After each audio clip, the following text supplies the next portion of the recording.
it's getting to the season where having a fire at your home might not be a bad idea if you have a fireplace or a home.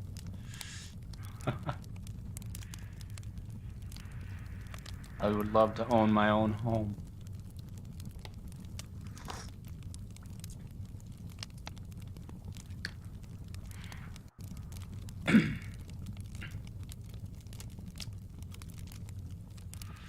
Hello, Charlie. I might have, I'm glad that you're here, and I thank you for joining us in Jam Pro. Hello, Justin and Emma. We'll get the show going here in a few. The fire is kind of comfortable, so I'm going to let this roll for just a few minutes. Of course, I have my microphone going, so I can talk a little bit before we get my my ugly mug on the screen. Nobody needs to see that, right? But Charlie, I might have something that would be very helpful to you while you're doing your Friday live streams. You might find it very interesting for when you're playing your acoustic guitar. And so as you know, I am not a fan of having a tuner clipped on the headstock of a beautiful guitar like a Taylor or a Larrivee or a Gibson, because it blocks the logo of the guitar, and so people can't really see in some cases what guitar you're playing. So you might find this very useful and interesting. Yeah, we'll get to that soon enough.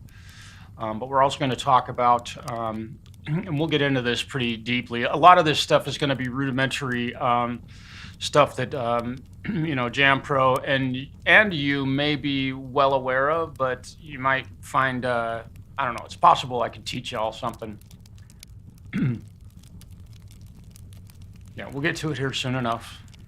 Just be patient. I don't even have a guitar hooked up to my computer at this point, and we'll get to that. I will use a guitar today to use an example of what we'll be covering today. And I am using Reaper, of course. I don't use any other DAWs. I don't find any other ones useful to me, but that Reaper is what I know, so I use it, of course. I'm just going to give it a few more minutes, and we can. I don't think got anything. I could play a tune, I suppose, in my play a tune in my DAW. Let me see if I got something here. I think I do. Let's see. Let's see if I can find a song, just so that we're not all getting bored. All right. Let's see. 2022 originals. Let's see.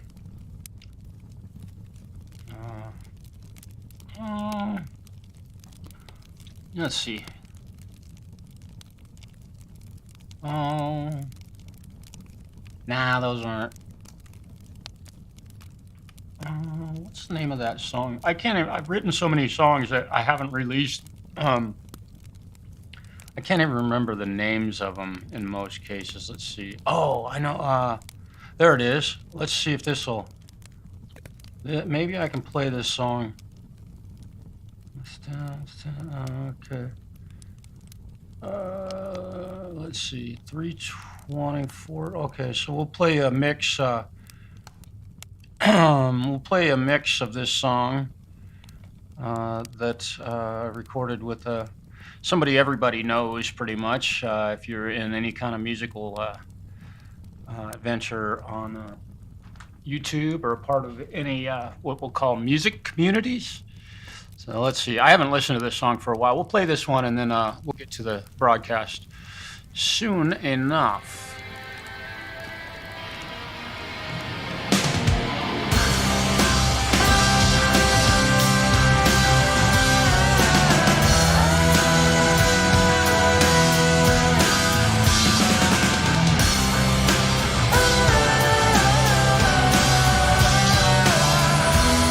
May get a copyright claim on this one. I have no idea. song I wrote, though. Wasting your time, distracting your mind. So wait, over in haze, but soon you will find a clue. What is there to do to make your escape?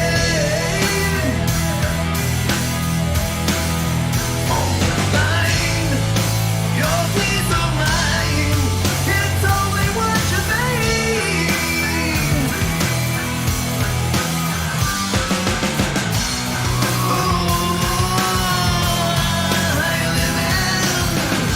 Is it virtually?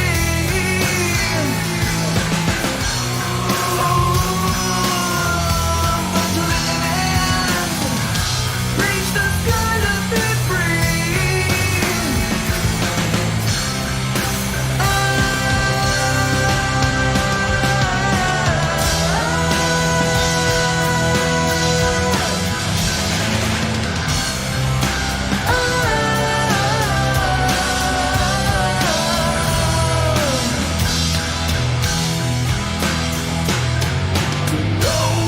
There's another way to go.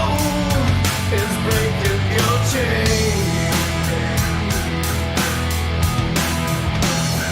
A friend, right into the end, not a digital wave.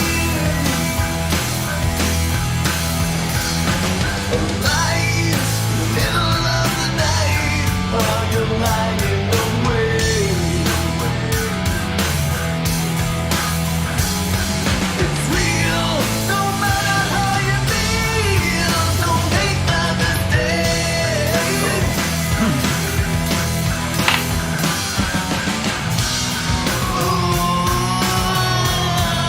I gotta take care of my blood glucose. I'm a little bit high. I gotta take some insulin.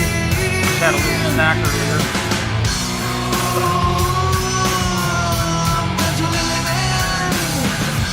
Reach the sky to be free.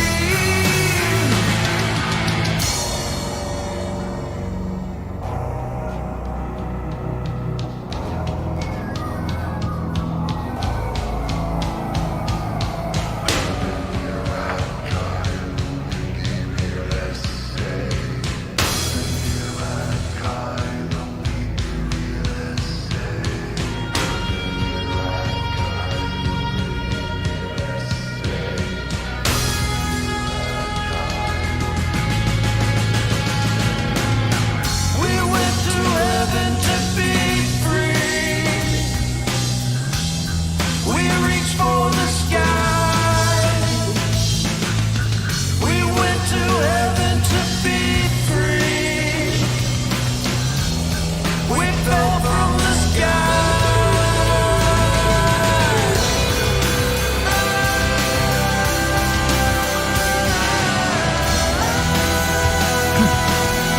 Well, if you arrived in the last second or so, thanks for being here. We'll get going here in just a moment. Let's let it go. Hi, Zach. Welcome. I got the popular people here, the usual suspects. Great to see you. I hope you're doing well. Been a really great weekend so far for me. Had a really good time. All right. So that was a song I recorded a couple years ago that not many people have heard, but that's all right. Let me stop this. All right, so today what we're going to talk about, and Charlie, I said I had something for you, and we'll get to that soon enough. But we're going to talk about committing to effects when you're recording and using Reaper at least. I'm not sure if Pro Tools has the same options, and I know that my drummer, the drummer in my cover band, just got a Scarlett 18i20 third gen audio interface. He was going to buy a much more expensive audio interface, but he opted to go with something a little less expensive because the added expense, he didn't find it to be too important. Anyhow, this is what he was talking about doing and trying to get his monitor sounding good. Now he's a drummer and he mics up his whole drum kit and he records drums at home. Now I've tried to work with drummers in the past with recording, and they usually do nothing. So I don't expect him to be recording drums on any of my songs, nor do I expect any other drummer in the world, because I've worked with some really good ones who have provided nothing. So I've been let down far too many times, and waiting and waiting and waiting. So drummers, there you go. So what we're going to talk about here, I'm going to get rid of this, and we'll look at the my track control panel, right? Here's the tune that I just got done playing, by the way. It looks like this. And this was, I think, mixed and mastered by a guy named Tim. So we'll just, we'll get rid of that. And we'll get rid of this track. So what we're going to look at today is the input effects in Reaper. And these are effects that are printed to the track when you push record. So if I was to push record right now, I'll show you the track effects. This is what my effects chain is using. I've got RX voice to noise. I've got it changed to about 14.8, and then I've got a preamp by Toucan that helps my SM7 get to a level that is acceptable. People buy the Cloud Lifter, and they've wasted $300 on or $200 on a device that they absolutely don't need. If you've got a preamp or something like that in your DAW, you don't have to use the Cloud Lifter. So save yourself the money. So not only am I trying to help understand some of the inputs and outputs of Reaper, but I'm also going to try and help save some money. If you've got a weak microphone like an SM7, get the Toucan plugins installed in Reaper. And then beyond that, this is the order that they go. And then I've got an EQ, so I've got some low cut, and I've got a little cut here and a little boost up in this area. And then I've got another voice denoise post all of that, just to help any noise that this preamp and EQ may add to the sound. So I've got a fairly good, clean vocal sound. And I might even be clipping a little bit. In fact, I am. I can see that I'm clipping. So what do I do about that? Right now I'm clipping and I'm talking fairly loud. So I should be clipping, right? I'm just hitting it way harder. So all I'm going to do is go to my audio interface. Now I realize young people don't understand that you can actually turn a knob and make something happen, right? They want to do something. They want to do this on their computer. They want to do this, right? And turn a knob on their computer, which I just did that on mine because it was turned up a little bit. And so I was clipping, and that's actually the adjustment that I needed to make. But still, I'm clipping. I'm seeing, I'm going at +2. So I'm going to reach over to my audio interface, and I want to cure this real quick. I'm going to turn the audio interface down just a bit, so that I'm not hitting the computer so hard. There we go. That's a little more like it. I'm gonna make this track a little bit bigger. Now my voice may have gotten a little bit quiet at this point, which is fine. We'll just turn it up on the channel, and we'll be back to where we started. And now you can see that I'm clipping the master bus, which we don't want to do. So I'm gonna bring that back, and I'll just keep my voice at the volume it is. So we've got this input effects right here. Now these are committed. If I push record, I'm going to push record right now, and I'm going to start recording a track, and I'm recording my voice onto the track, and I'll zoom way in so we can see what this is looking like. And as you can see, I'm not hitting the channel real hard. This is actually, if you're going to record vocals on a song, the appearance of this is what you'd likely want to see when you're recording, and if you get loud, you can clip this thing, right? I just yelled out loud and I clipped it by 2 dB, right? So you have to be careful about that when recording vocals. Or let's stop this. And if I push play, we'll save all of this. Now, if I push play a track, and I'm recording my voice onto the track, and I'll zoom just like it did before I changed anything. So What we can do to avoid instances like this big clipping moment. Let me move this. Let me move myself down to the bottom of the screen here, so I'm not in the way of the. I want to make myself a little bit smaller too. Oop, come on. Oh boy, I just moved this whole thing. Come on, there we go. Sorry about that. Let me get this. I want to shrink myself down a little bit. There we go. So we have this clipping part. So what we can do is in front, these effects right here are in front of the recording path, meaning my microphone is going through these effects before they hit the recording path. So when I push record, these effects are being tracked. And here's how I will prove that. I'll add, let's see, let's do a, what do we want to do? We want to do a, let's do towel reverb. So now I've got a towel reverb in front of my voice, right? Okay. So I'm going to push record again. And now I'm recording my voice. And you can see that reverb is being recorded, which is something you typically don't want to do, right? And if I push stop, save it, I'm going to bypass that effect so I don't. Now, if we listen back, and now I'm recording my voice, and you can see that reverb. So, typically you don't want to do that, but just to prove to you that these effects are being recorded when I push record. Now, the thing about doing effects like this is that if you're doing a web broadcast or if you're recording a voiceover or something like that, you may want to commit to some effects in front of the actual effects that you might use later on. That will help to avoid instances like this where we have this big clipping moment. I'll isolate this spot. So this part, there's a big old clip when I push play, and if you get loud, right, you don't want to have your voice clipping like that, which I think most people know that, right? I mean, if you've been recording for any length of time at all, you know better than to do that. So what we can do to avoid having clips like that, now I have put on my master bus, or my pre-record effects, I've put a compressor on it. And if I turn this compressor on, you can see that it's compressing my voice. And it's set fairly strong, and I can feel it.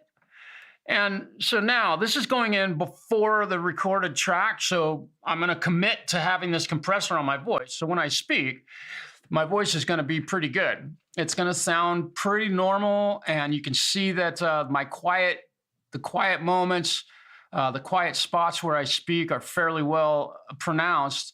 But if I get loud, I mean, my neighbors are going to be pissed at me for yelling like that, but you can see what this is doing.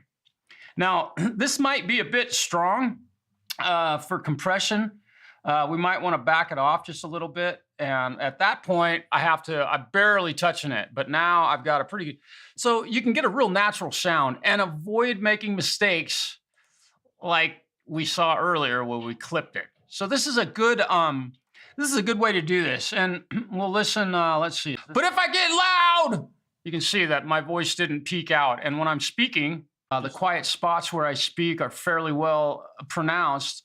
But if I get loud, I mean, my neighbors are going to be pissed at me for yelling like that, but you can see what this is doing. So that's, now, that is a very, very good way to help protect yourself from clipping anything. Oh, thanks. Yeah, I'm really happy with what the camera's doing. It seems to be working really well. I can kind of see it now. Dinner, chicken and pasta. All right, excellent. I just finished. I just had some bacon and egg burritos, in fact, for lunch. So, okay. So let's go back to this pre-effects. Now I'm going to turn this compressor off. So now I bypassed the compressor, and you can see how much louder my voice becomes. And if I'm talking at the same volume, I'll try and keep talking at the same volume. Now I don't clip over that one level. It's very difficult for me to get up to that level. And if I bypass this, now you can see. So you can visually, oh, you can't see because I'm not showing you this stuff. Let me do that again. So I have the compressor turned on and it's set, whatever settings I've got it set at. And so if I talk fairly hard and get loud, I'm not hitting above this mark here. And if I turn this off and keep talking at the same volume, you can see that I'm getting louder, right? So a compressor in front of your recording is a good idea, and 99.9999999 all recordings of vocals are done with a compressor. The singer is singing through a compressor, an LA2A or an 1176 or some Behringer compressor or whatever. And ultimately, that's what I've done here. I put this distressor effect on here made by Toucan. All right, so that's committed. When I push record, I'm committed to doing this. If I use a reverb effect in front of that, it is going to record on my track. So I know that many of you are aware of all of this and know about this stuff. So that's all fine and dandy. So if you're doing a broadcast, let's say I'm gonna get rid of this effects. Now I'm gonna open up my window. These are post effects. So these are post recording, meaning if I go in here, let's see, let me see what I'm going to do here. I'll open my pre effects, right? There's all my effects that are pre, these are my post. If I grab this effects and drop them in here, now all those effects show up on my post effects. Now I can go into my pre effects and turn them off, all of them. Now my voice sounds exactly the same, but these effects are now post recording. So I'm not committed to that. If I record my voice and I clip it, I can clip it now, right? So you have two choices. Again, my pre-effects, I thought I bypassed all of these. Maybe I didn't. Let me bypass all of those. And I don't know of a way to turn these effects on and off with one button, which is fine. So let's go back into, so we'll turn all of this back on. We're going to use the preamp, EQ. I'm not going to use the distressor.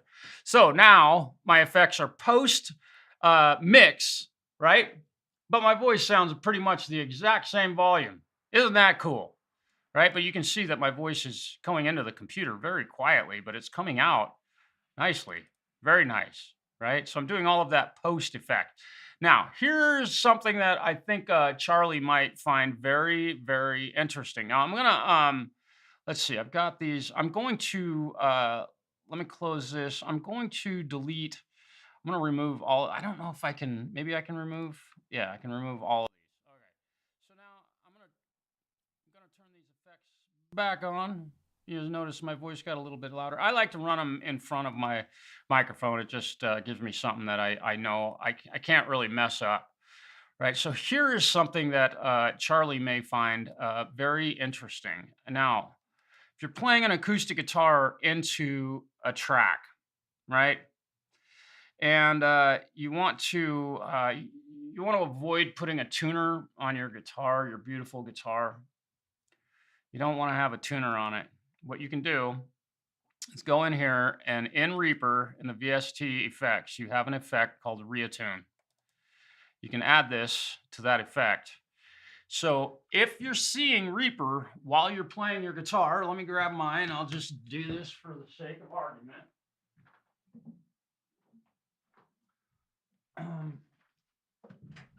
And whether or not you're using a microphone or you've got a direct signal from your guitar, you can put it on the DI signal from your guitar. Now, my guitar is being picked up by my SM7 microphone at this point.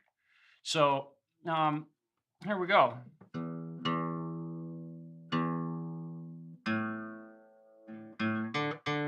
You don't have to have a tuner on your headstock of your guitar while you're playing on a live stream. And again, mine's being picked up by this. Oh.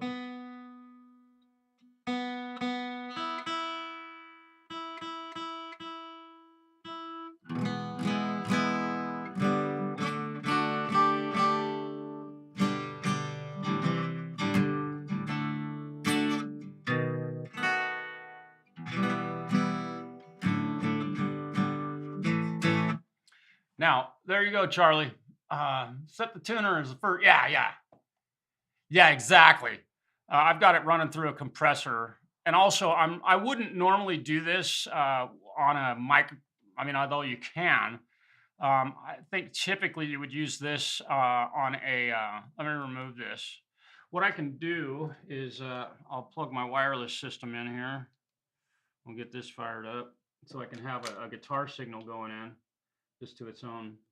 There we go. So now I've got a chan for my acoustic guitar, so I can get a direct signal going into the computer. So now I'm direct into channel 2.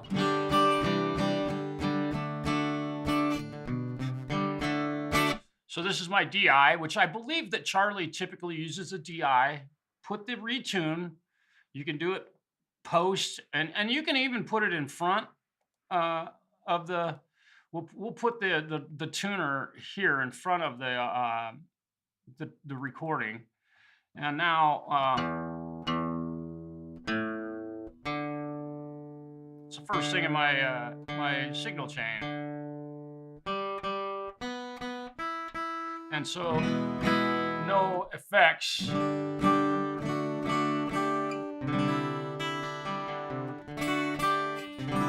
So you can have this open on your window because you don't typically share your Reaper screen with folks. And I don't know if while you're streaming, you're actually looking at your Reaper project. 99% of the time when I'm streaming live, I can see my Reaper project. I usually have this window open. I've got 3 monitors, so I'm able to do that. I'm not sure if you're able to do that, Charlie, but you can also drag this onto another screen. If you have 2 monitors, you can put it on another window. Now I've got it over on my other window over here. Just kind of a good way to avoid having to put a tuner on your headstock. I think that looks kind of goofy. And then, if you've got your tuner here, now you can put all your effects. We'll put a recomp on it. Oops, that's Rex. What is that? Nah, oops. I don't want that. Let's add a recomp. And we'll grab, let's see, there's one in here, I think for acoustic guitar. Yeah, here we go. So now I've got if I bring the gain up on this channel, let's see.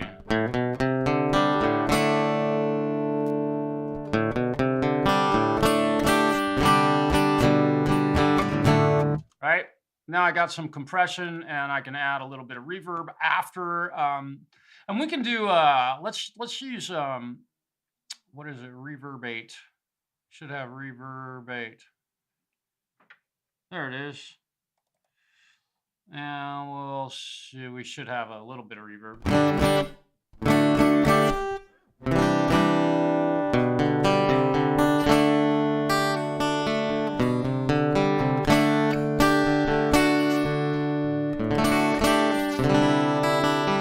Yeah, I would not recommend doing that and not inside of Reaper.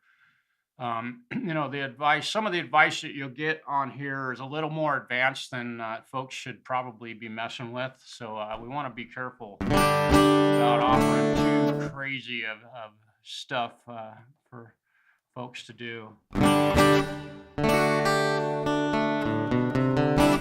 this reverb comes free in Reaper. You can make it really a big long reverb, and we'll turn the dampening down. So now we've got just a big, huge.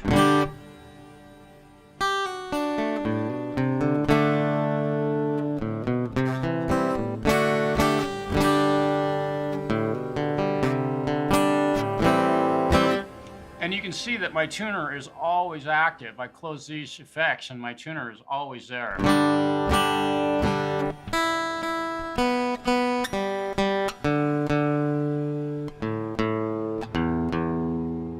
And the reverb is post tuner.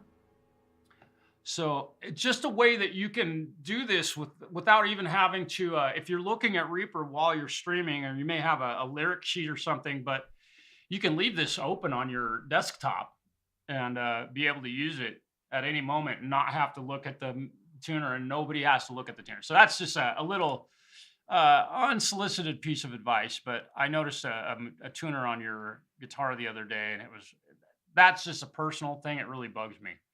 All right, so now we've done this with an acoustic guitar. Shared this, and also there is a way. I can't remember how to do this. Let me. I'm going to go to my theme adjuster. Let's see, theme adjuster. I think in here.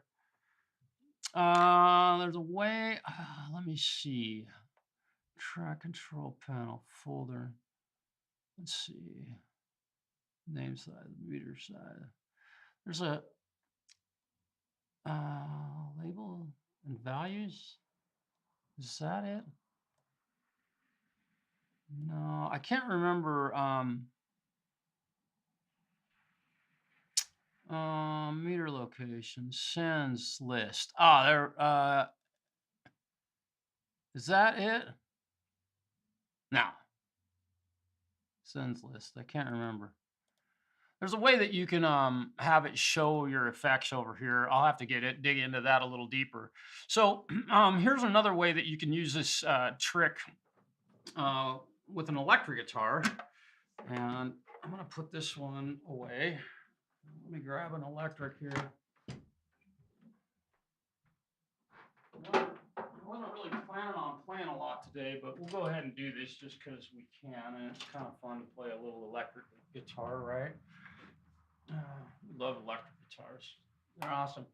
By the way, these little Lakato, I think they are.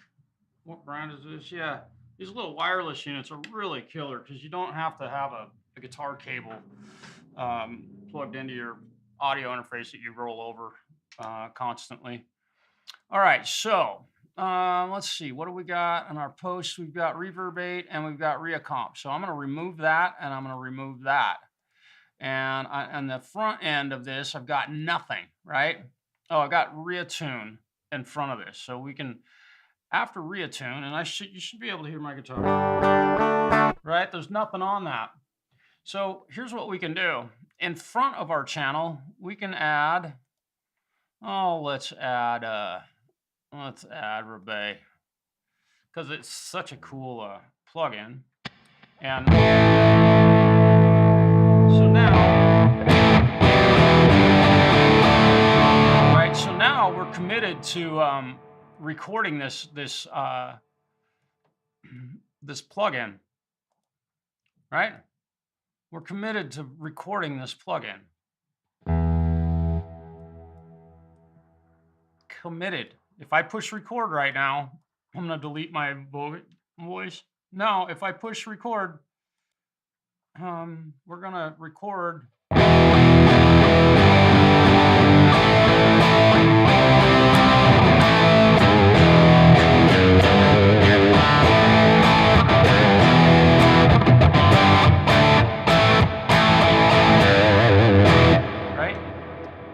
We'll stop that and we'll save it. And then if I turn the effect off, when we listen back, we just recorded.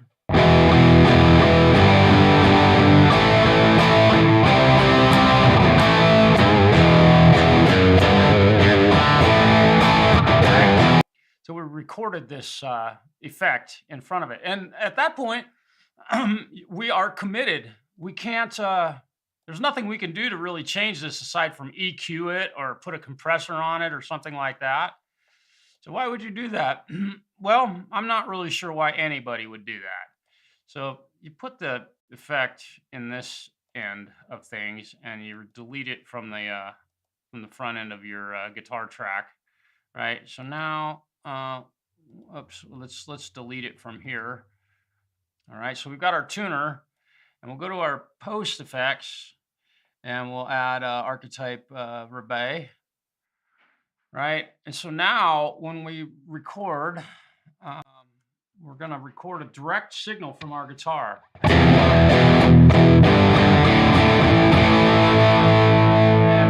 I've got the gain control.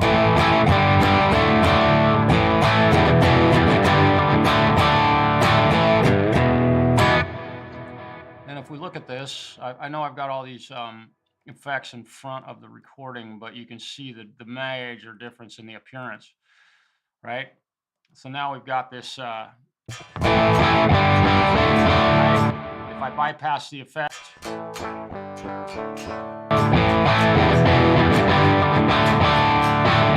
so if you're recording an actual song, you may decide you want to reamp, right? Or maybe turn the doubler on, or maybe just change the whole effect altogether. Well, you can change it to, let's change it to Plini. And we'll bypass archetype Rebay.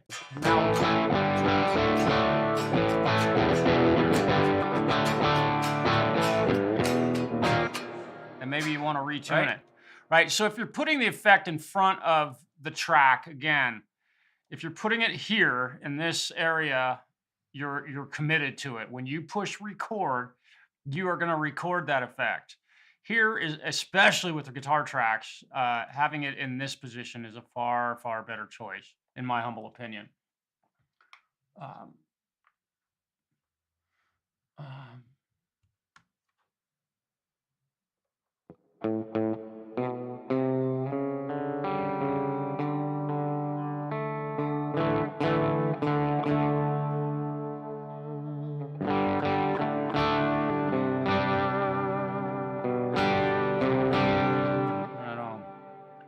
What am I looking at here? What do I have? I've got Plini X going on here, which I just got this plugin, and I really kind of, I don't know, probably shouldn't have bought this one.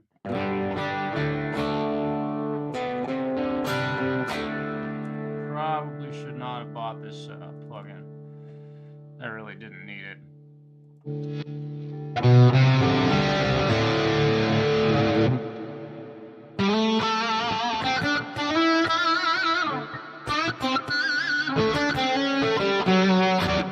Now, another cool thing that I enjoy about these amps, these effects, is that you can combine these. You can combine these effects. So, right. So if I go to my reverb effect here, I'm going to turn the delay off, and we've got this hold function in Rebay, and what I'm gonna do is program this hold pedal. Let's learn this, and we're gonna put it on channel 6, I think. Yeah, 6. And we'll make it toggle so that when I step on the button, it turns off and back on.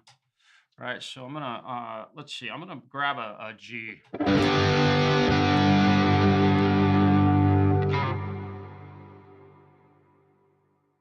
Okay, it's not holding.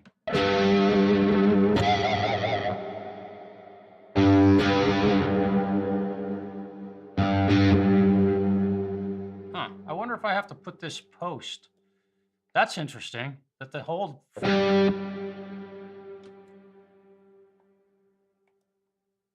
That's interesting. There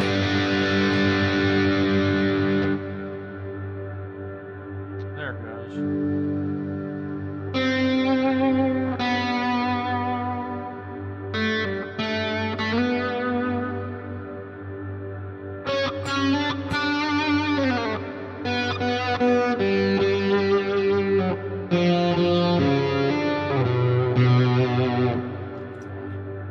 That's interesting how quiet that is.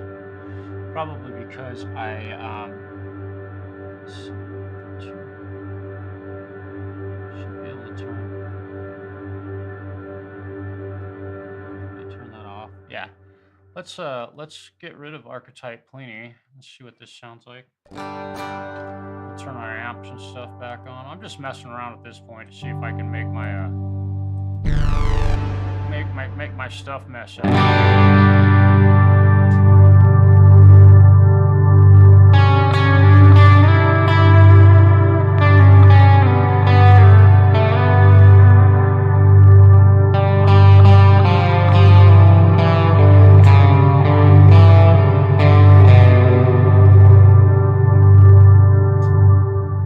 Very nice. Preston, hello, welcome, brother. Hopefully you all can hear me. Yeah, you can. Cool. think my headphones are pretty quiet. Actually, no, they're fairly well cranked. What my master bus is doing here. Let's see. Okay. Let's see where this is going. Yeah, I need to turn this up. Let's bring the gain back up on this thing. Should have a little bit more microphone. There we go. That's feeling a little bit better.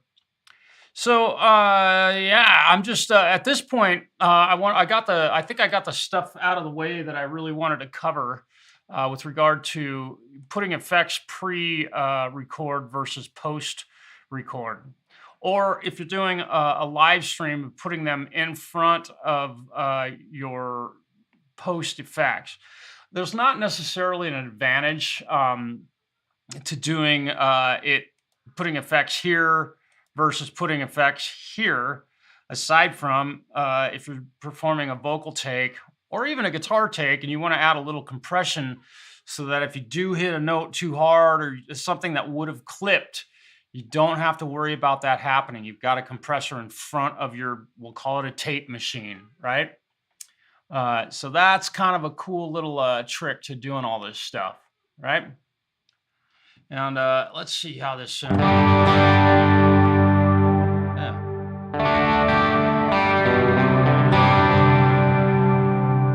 Just got this reverb kind of turned on. Bring the mix down just a little bit.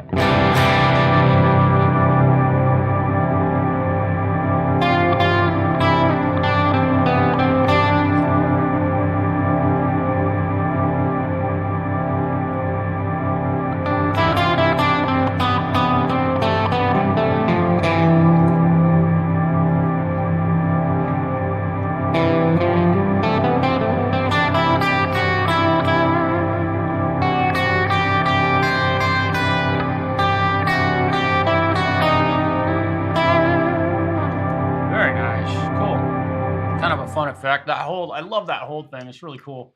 Something I see, what's his name? Rick Beato use quite often. Yeah, cool. We got band practice today. Yeah, in a band that actually practices. That's great.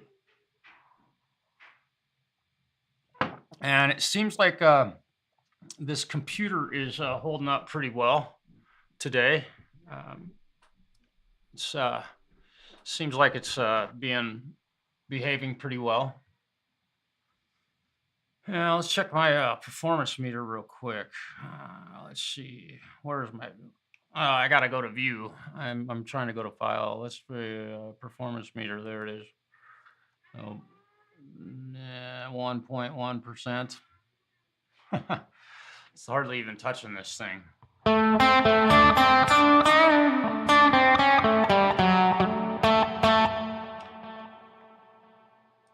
Kind of nice.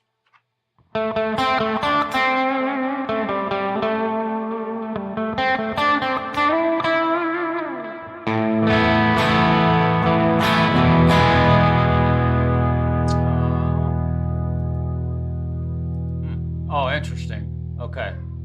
That's right. I've got to plug, let's see, I've got to plug that one into a different camera slot, which is okay. I could do that, but it's plugged into the back of a different computer right at the moment, I think. I have been plugging so much stuff in here and there and everywhere. It's been crazy. But I want to put this camera over here just because, give you a little better view. If I'm playing, you can actually see what I'm up to. I think, yeah. Point it down. There we go. Hey, you see the guitar. So why don't I pull up a YouTube video and see if I get any clicking or popping or any kind of unfortunate stuttering effects that are so fun. Let's see. I should be able to do this. Yeah, I can. Let's go to YouTube. Okay, I'm gonna grab a guitar backing track. We'll just see what I can find.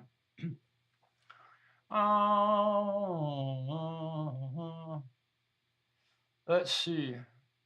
Boy, these are all going to be diatonic I have no idea. This thing's 10 minutes long, so I'm not going to play a guitar solo for 10 minutes, but it's, let's see, this is the elevated jam tracks.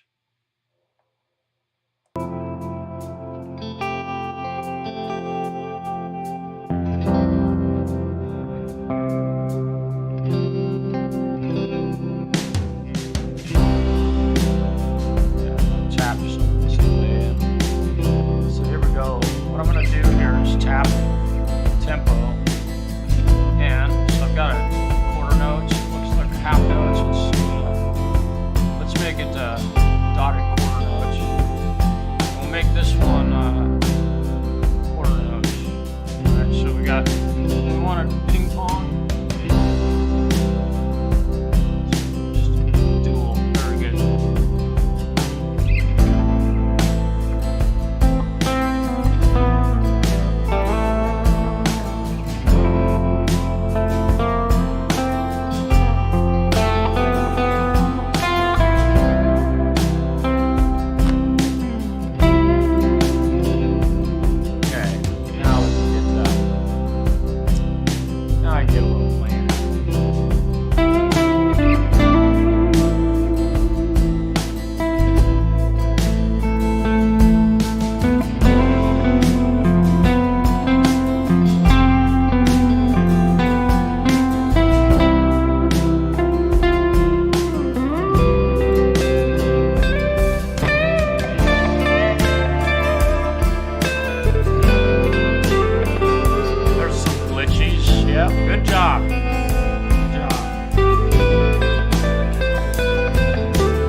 Zero glitch on the stream, huh? Okay.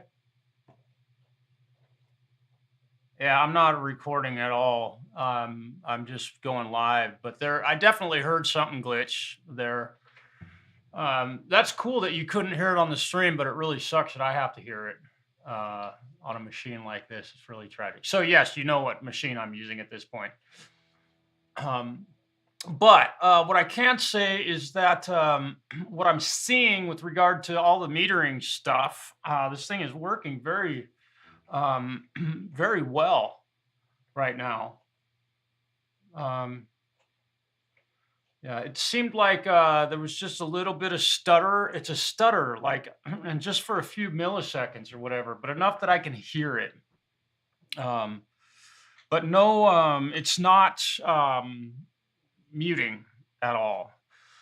So, I ran some tests on this system with software that I got from the manufacturer's website, and I can't say that did anything at all, aside from now the computer knows that I'm onto it, so it may just decide to start working properly, I guess, just because it knows I ran some tests. They're somewhat smart machines. So we'll see how this works. It seems to be working well today. It seems like the camera is doing a pretty good job of staying focused, and I don't know if I put my hand up close to that, it's focusing on my face. Yeah, because it's focusing on my face is the deal. But it's set to autofocus, so thank you, Charlie. Um, yeah, and I really like this tone. I want to go to the Pliny X plugin here. Let me. So I was using the archetype Rebay during that one. So let's see what the difference here is. We'll go open up Pliny, and that's set to the high gain amp, which I don't want. A lot of people really dig this guy's plugins. I'm not sure. I seem very quiet. That's just the default, and that might be due to the fact that. Let me see. Can I go to delete? How do I go? Let's see if I go to default. There we go. So this is default. So yeah, it's much quieter. Let's go to this clean app. All right.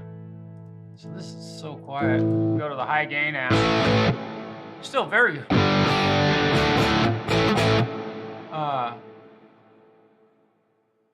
Yeah. Well, thank you, Preston. I'm glad, man. I appreciate you giving me some input on this. Uh, yeah, that's cool, man. That's an important thing. We also typically when we get together as a band, which doesn't happen very often, we usually just practice at gigs, but which is not necessarily the best thing to do, but it works. We're not playing anything that's terribly complex. Uh, but I do try and shoot video of stuff, especially, if it's just me, I'll shoot video of myself playing so that I can see the mistakes that I make, I suppose. Uh, yeah, and this thing is doing just great. I could actually record what I'm shooting right now. Um, but let me check this Pliny. Let me check out some of these.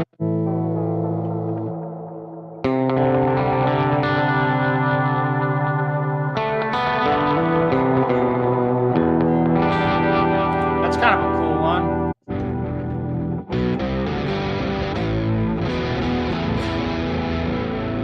That's kind of ugly.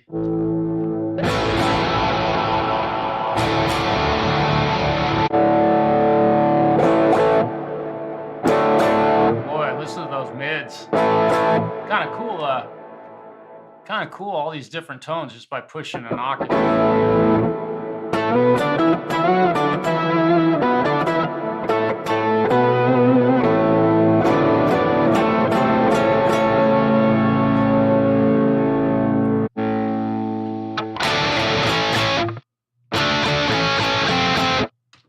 I'm just checking out some of these presets on this thing, you guys. Riff 5. Damn, this guy uses Knights. Kind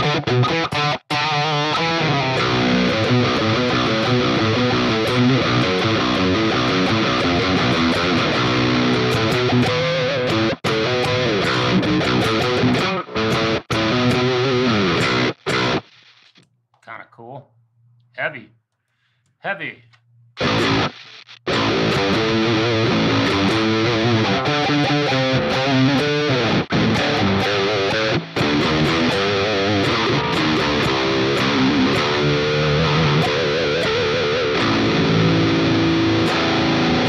That's tuned down a full seventh.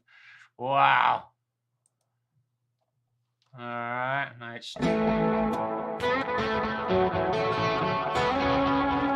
I don't know what the deal is. Knights. There's a whole lot of.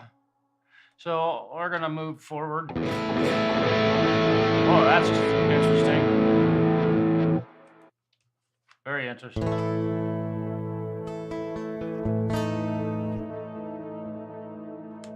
Boy, lots of effects.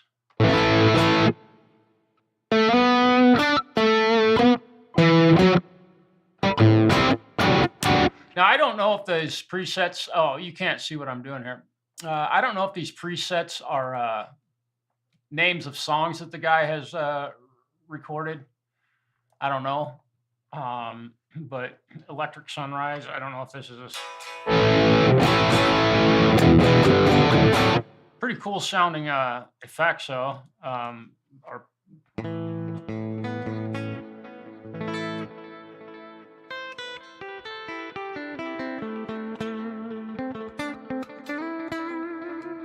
kind of nice.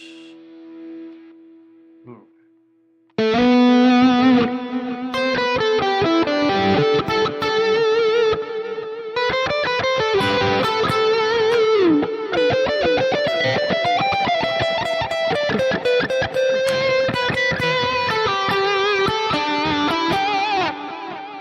That's kind of a nice one. Let's see, it's not transposed. Let's add the doubler to that. Just kind of make it something.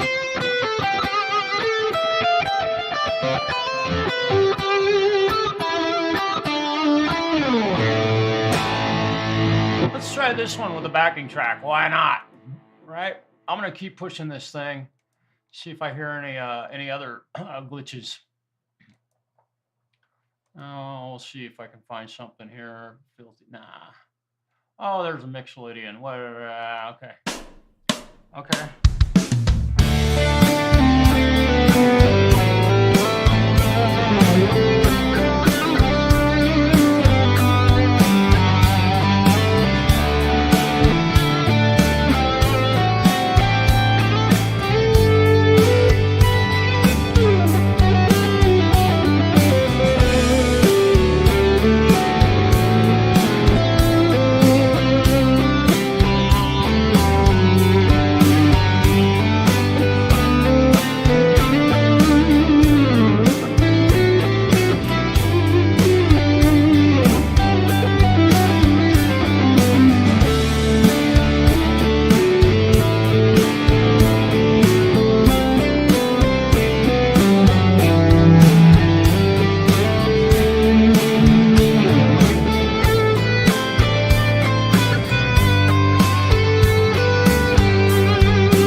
That was kind of a nice guitar tone. I really enjoyed that one. Kind of cool.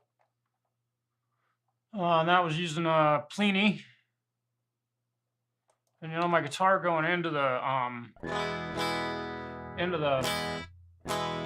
just sounds just like that. Now, here's something that I have been like asked to do, and I always forget about this one. But let's let's we'll put the saturation knob in front of so we'll turn Plini.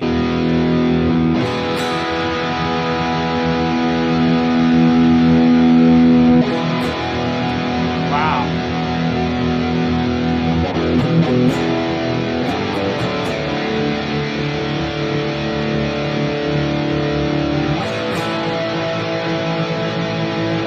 That just added a whole lot of really beautiful stuff. Not only did it get louder, but it really got thick.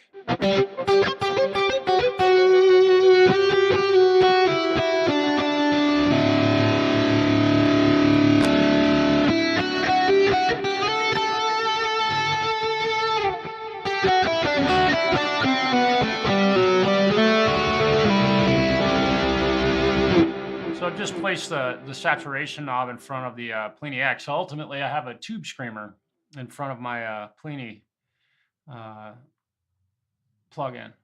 Now, I don't know. This thing doesn't really have. No, it doesn't have any presets, or maybe it does. Add preset, reset AI value, all values. Open preset collection. Okay, so I haven't sorted any presets in here.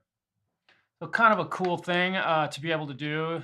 Again, you can put this. I put this on my in my effects here, right? And I'm not sure. Let's see. Do I have something going on? Let's see. What do I have here? Yeah, I've got the tuner of the input. So now,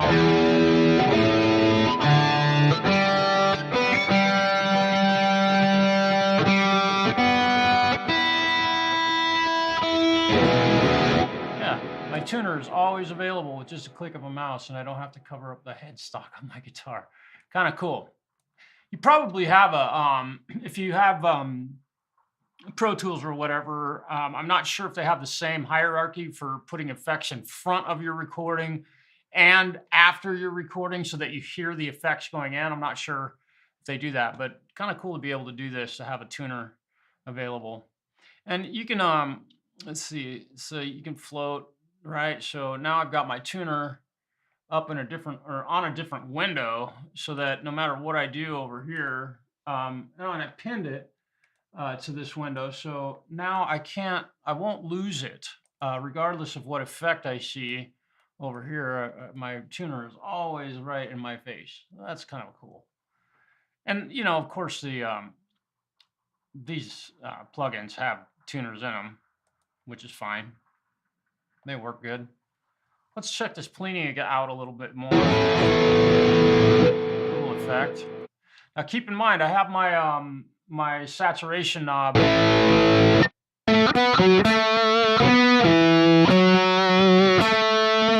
want to bypass the saturation knob.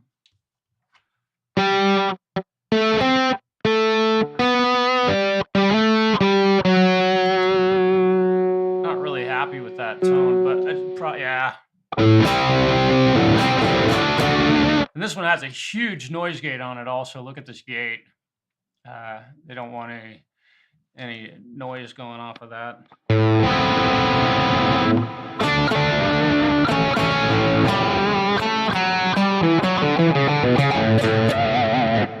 If you run Avid HDX hardware, there's a workaround without Avid. Yeah, okay, that's what I thought. That's the old Avid hardware's like that interface we had at the university when we went there together, or when I was going there when you were teaching that class, right? Or along those lines. Because I know that PreSonus, and I just learned this. I didn't see, this stuff has never mattered to me because, well, not never, but since I've had Reaper, that sort of stuff doesn't matter to me because I've got the input effects and the output effects. So I don't have to have special hardware or anything to do that. But I know that like in Studio One with I think it comes with the PreSonus audio interfaces. You can in your monitoring where you got your headphones, you can hear effects in your phones. So, but I don't know, like with Reaper, you can put your effects on, and it's wise generally to put your effects on after the fact and just record a DI. There's no reason to record effects necessarily, aside from a compressor. I think that's an important recording tool to use. Small, he's got a very small, it's about that big. That dude out there. Did you? Yeah, that was right. HDX rigs interface with. Oh yeah, chips like what UAD and PreSonus have done. Yeah. Okay.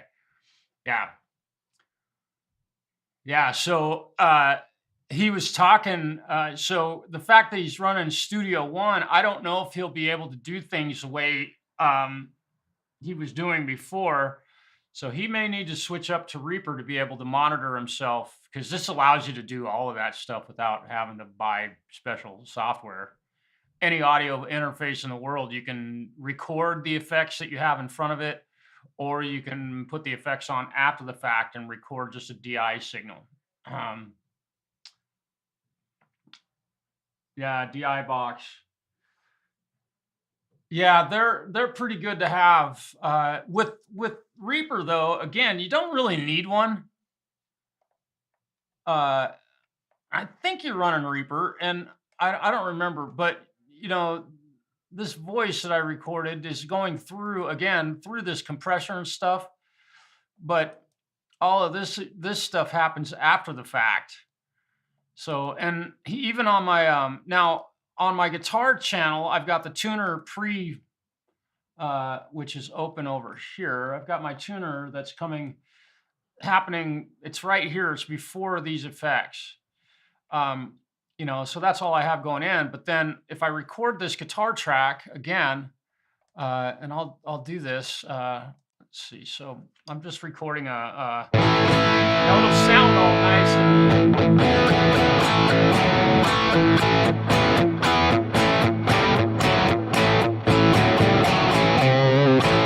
Right? So now I've got that recorded, and you can hear all of the cool effects on it. So I'll save that.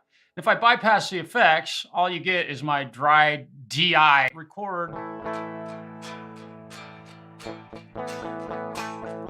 Right?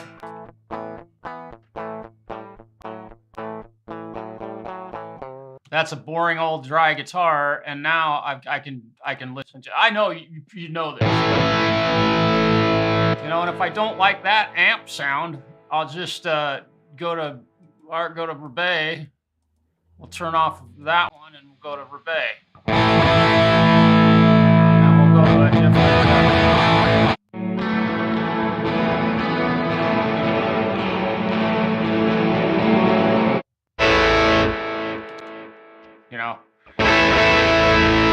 Which is the cool thing. Yeah, my guitar is colored by everything for my computer interfaces, mixers, get this. Oh yeah, well yeah, you're recording through a foot pedal that is an amp modeler. I don't think your modeling happens in the DAW or in your computer. You're running through a foot pedal or something like that, and that is going into your DI, which your signal. When you record, you're committed to having that sound on it. So you can't change it after the fact. But yes, in that case, having a DI, definitely. Yeah, you need that. See, because what we're doing here, obviously, is the guitar effects are happening after the recording. So, yeah.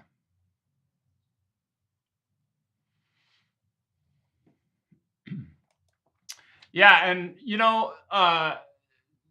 what I will say about that is that I think that is for doing live streaming. You could literally do the live stream with a 2-channel audio interface and do basically everything I'm doing without having to run software in the computer. So you literally wouldn't have to run. I literally wouldn't have to run Reaper while I'm doing a live stream. But at this point, it doesn't really matter.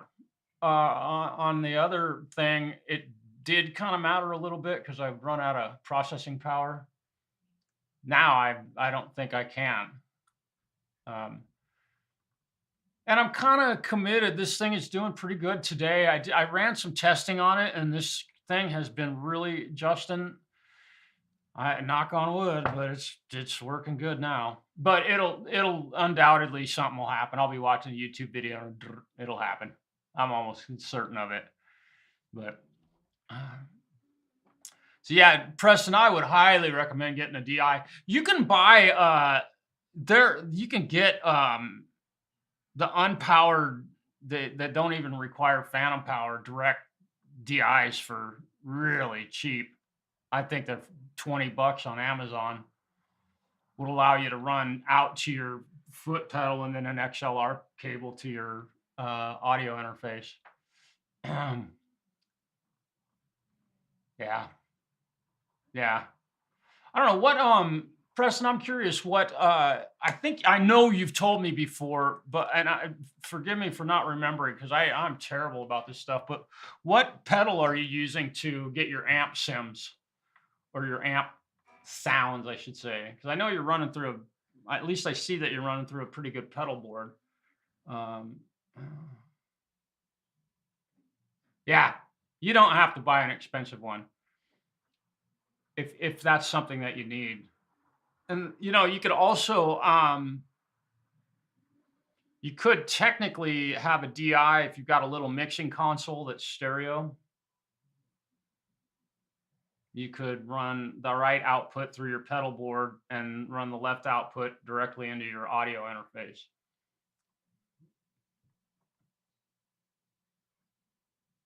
Because it's just a mono guitar anyway. Bias effects, yeah, okay. Oh, okay.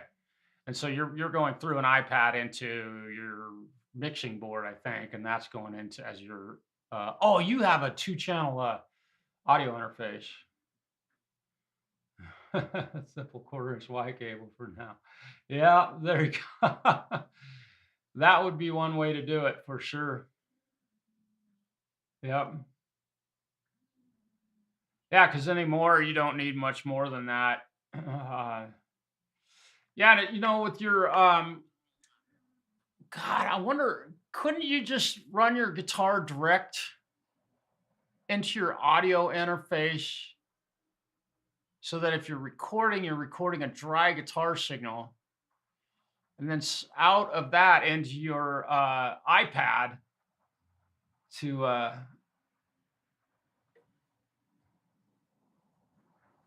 okay, yeah. I'm just wondering if you couldn't use that two-channel audio interface as a yeah, it's a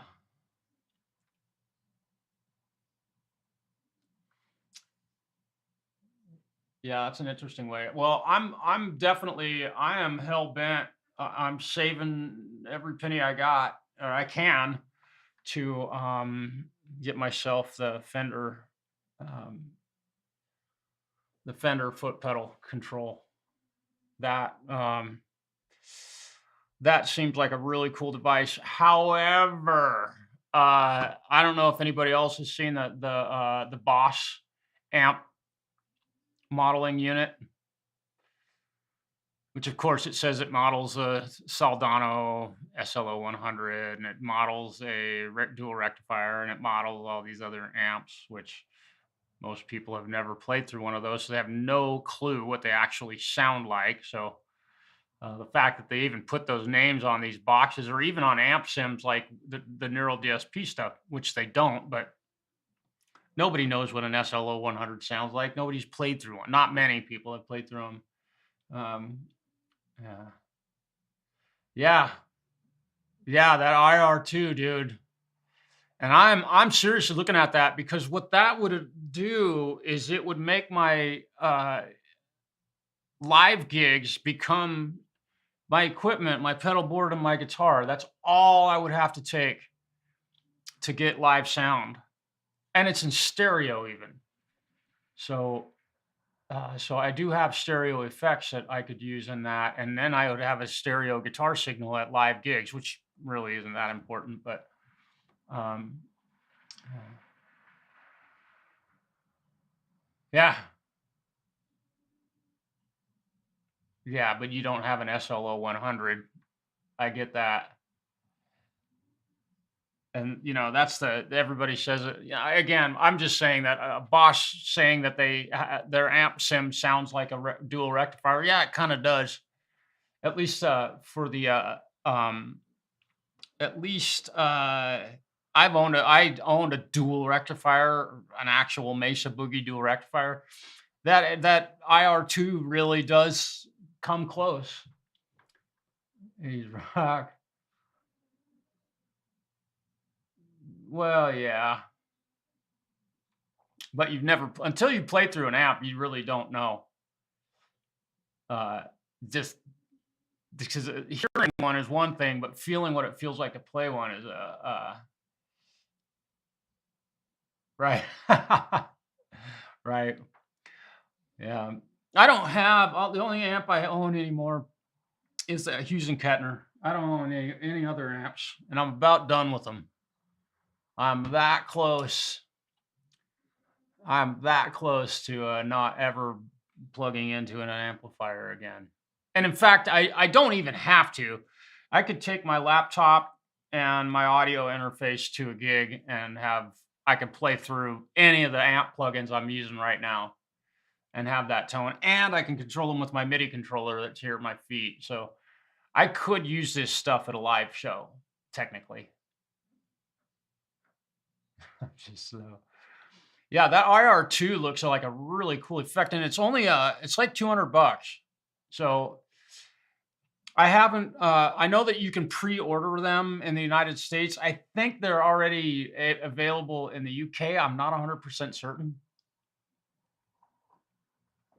but see, the thing about those is that if you're playing in a band uh, situation, you know, if both guitar players have that foot pedal, and one guitar player uses one amp sim and the other guy uses another amp sim, I just go ahead and complain about your tone. I don't understand why anybody would have a problem with it. And, you know, I have a ton of foot pedals, and the cool thing is that IR2 has an effects loop in it, so you can run your delays and reverbs and such, and just like you would a Mesa dual rectifier. Exactly the same thing, only it's in a foot pedal that big. And the thing does not sound exactly like a Mesa, but and there's a great demo of it. I watched the one that Anderton's released. Um, just shy of 300. Yeah, yeah, yeah, dude. I mean, I have. If I bought that thing, it would free up. It would free up almost three full pedal spaces on my pedal board that I could add other pedals, which would give me more layers of gain and such on my guitar. Uh, oh gosh, right? Uh, yeah, yeah, Justin, you are absolutely right. I feel exactly the same way. Literally, you could buy Nolly. You could buy Archetype Nolly for I think 129 bucks, and I think it was 99 bucks just recently during their Black Black Friday, whatever sale. I don't remember how much. It was so cheap. At that point, you own four different amplifiers. You own, you know, four different cabinets, eight or ten different microphones. Yeah, I mean, and then all the effects you could possibly want for playing a gig. I just and if you buy two of them, then you've got that much more. It's crazy. And you take a laptop, an audio interface, and your guitar to a gig.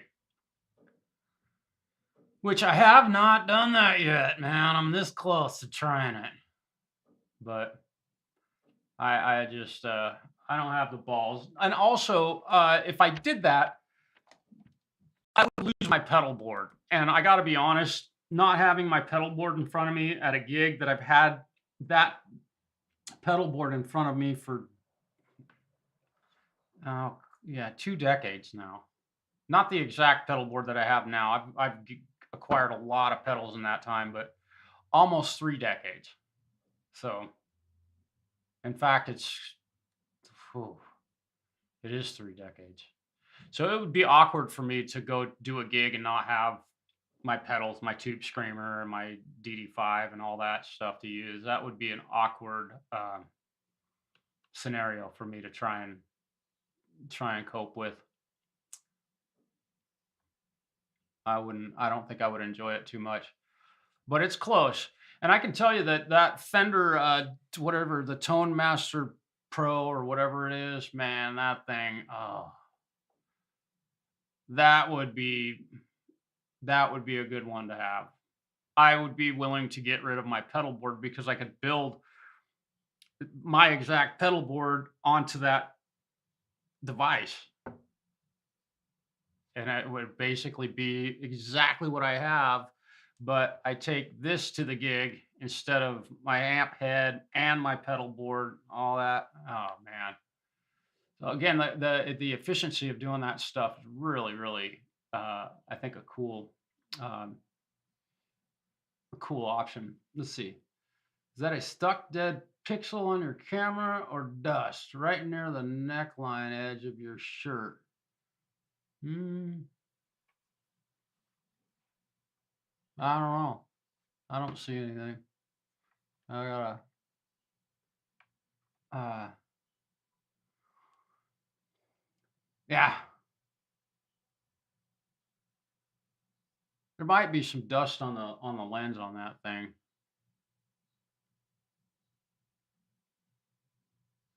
And knowing me, it's probably a stuck pixel. I'm moving. Does it change? I don't see any. I don't see any weirdness. But thank you for pointing that out. Uh, right, Preston, I hear you, bro. And right now, I mean, I work and I can make money and pay my rent and I save money and I don't make a shit ton of money. I should be able to buy a house given what I do and the amount that I work, but that'll never happen. Not in the world it is today. But I would love to. I could probably, if I could get the fair market value out of all those guitars, every guitar that I own, I could be, um, I don't see any small orange dot anywhere. I'm looking at, where's my mouse? There it is. Small orange dot. I don't see anything. Let me look at this. I am not. I'm looking at what I can see in OBS, and I'm going to go full screen with this. There we go. Small orange dot. Probably right in the middle of my face where my face is orange. I do not see anything, dude.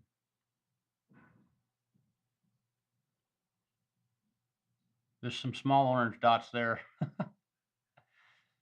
I don't see it. It's probably on your monitor. Your monitor's probably messed up, man. You probably have a dead pixel on your monitor, bro. Let me get my glasses on. What's that now? Move out of the way so the camera can see the couch. Oh, okay. Let me try that. Hang on. Oh yeah, I don't have to unplug anything. I just turn this off. Oh, that's cool. That gives me time to be cool. Isn't that a cool little sound? It's because of that effect that I have. And I don't have any lights on.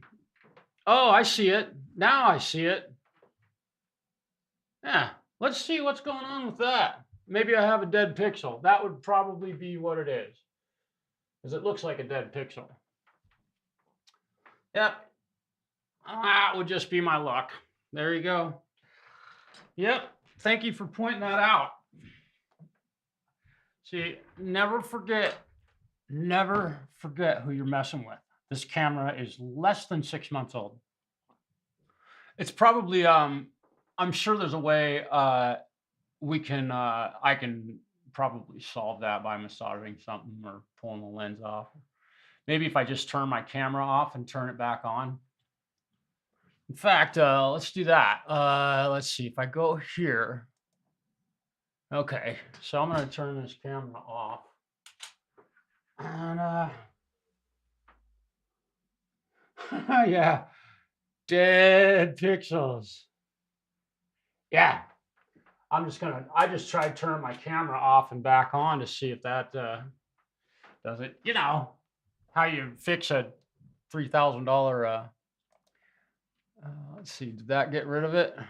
Nope. It's still right there on my hand. Oh, well. That's a bummer. But yeah, in fact, This thing has there is some software that I can use that is supposed to repair that sort of stuff. And this camera's been on quite a bit recently, which usually it's not. When I'm not using it, I do turn it off. I do power it off, but um, yeah, yeah.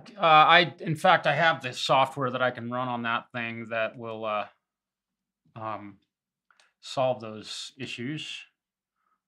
And delete that. Cool. Let's see. So I think let me see if I can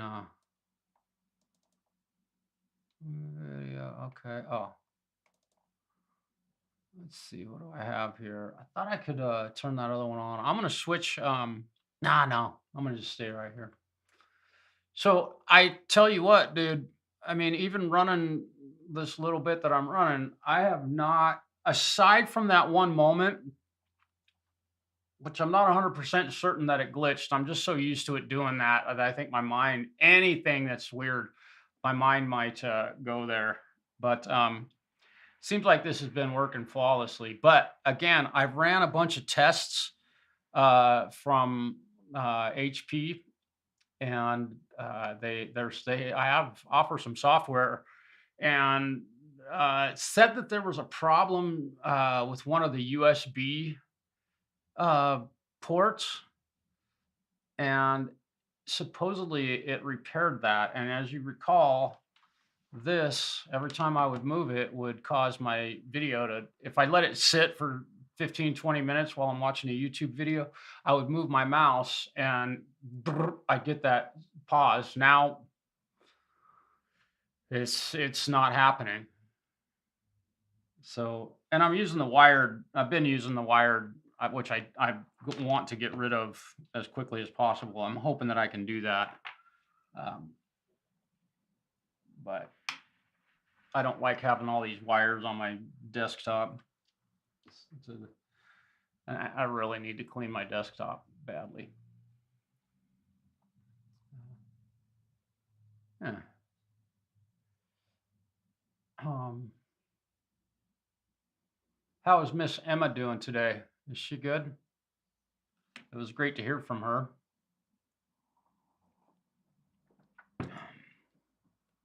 And we can let's see, let's look at something. This is maybe Emma can watch this if she's not watching right now. I'm gonna turn my guitar back on. We'll give her a little. Okay. All right, so now I've got guitar, should have guitar. All right, let's turn all that stuff off. So we're gonna go to a fairly clean guitar tone. Let's see, let's obey. Oh, why is that so? Why is that so overdriven? Is there, oh, that's Chaos October and the overdrive is turned on. So now I should.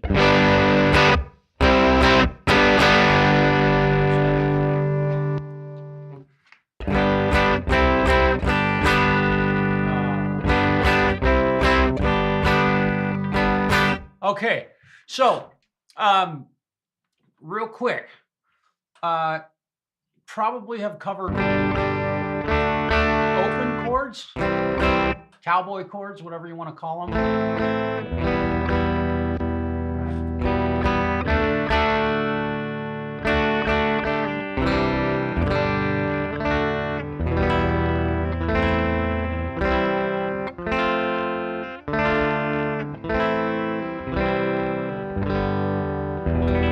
All these open chords, there's a bunch of them.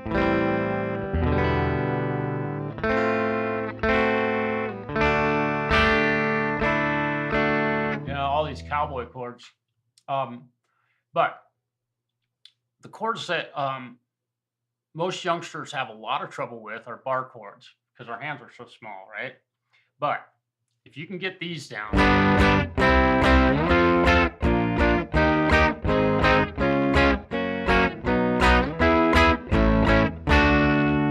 if you can get those down and own them, there's almost no song in the world that you couldn't play or write. And most of us use these two chords a lot. This is a major bar chord. It's just like an E major, but bar it. And this one's like an A major, right? But you bar it. See, I'm barring that with that. Those are some of the most important chords you will ever learn, just because there's so much you can do with them. And there's so many of them. They're just minor, right? Sad. Now we're getting a little more happy. Let me, no, and then minor chords, major chords, major seventh chords, like elevator music. Right? Major seventh chords, dominant seventh chords. Sounds like it wants to go somewhere. I think I want to go somewhere. I'm not finished. And now I'm finished, right? But these things, and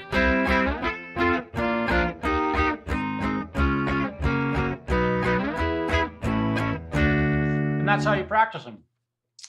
And what I'm doing right there is a circle of fourths. G major, the fourth above G major is C major. 1, 2, 3, 4. And the fourth above C major, 2, 3, 4, is F major. And then a fourth above F major is B flat. This is how you know where all the notes are on the fingerboard. B flat, fourth, 1, 2, 3, 4 is E flat or D sharp. And then a fourth above D sharp is G sharp. And a fourth above G sharp is C sharp. Fourth above C sharp is F sharp. Right? Fourth above F sharp is B. The fourth above B is E. And the fourth above E is A. The fourth above A is D. And a fourth above D, we're back at the beginning, G. So now I played a major bar chord in all 12 keys.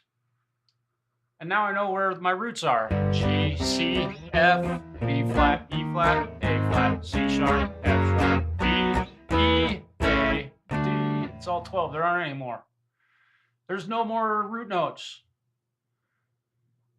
So I know that's probably a lot for you to kind of comprehend, but that's the circle of fourths. And a lot of music teachers teach the circle of fifths. But if you look at the circle of fifths and just go backwards, it's the circle of fourths. Right? So a circle goes forwards or backwards, just like a wheel on a car. You can go in forward or you can go in reverse.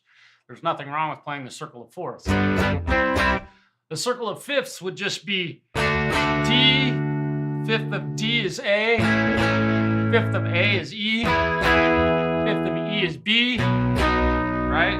Fifth of B, 1, 2, 3, 4, 5 is F sharp. Fifth of F sharp is C sharp, right? Probably just confuse the hell out of you. I hope you don't mind me talking like a pirate. But that's how you learn where all the notes are on your guitar, at least the root notes in the lower register of your guitar. And then you can use other little tricks to find where B flat is all over the neck.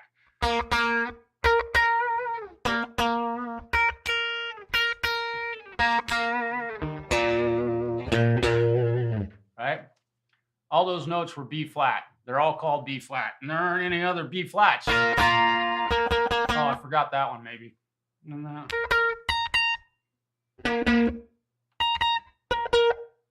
There's B flats all over the place. Axiom. Welcome, brother. That circle of fourths, man, it is a really, really okay.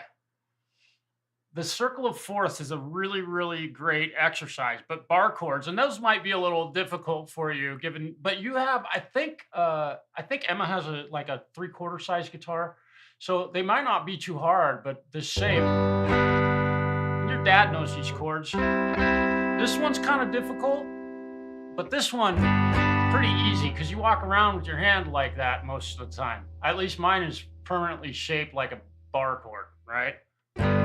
My hand just lands on the guitar, it's a bar chord. I don't walk around like this very often, but this is kind of a fun one. And then in the 80s, when heavy metal was a really popular form of music, you had bands like Motley Crue and Twisted Sister, and you just keep going, Metallica, blah blah blah. Guys would play this bar chord, but they do this, right? Because they wanted to look like they had this attitude, so they were flipping people off with the A position bar chord. Don't tell your dad I told you that.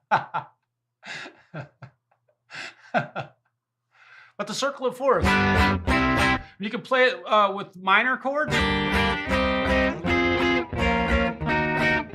You can, right? You can play it with dominant seventh chords. Right?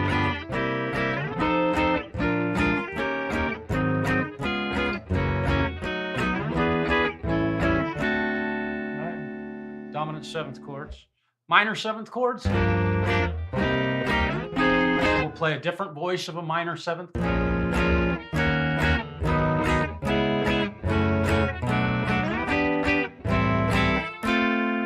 Right? You play diminished chords.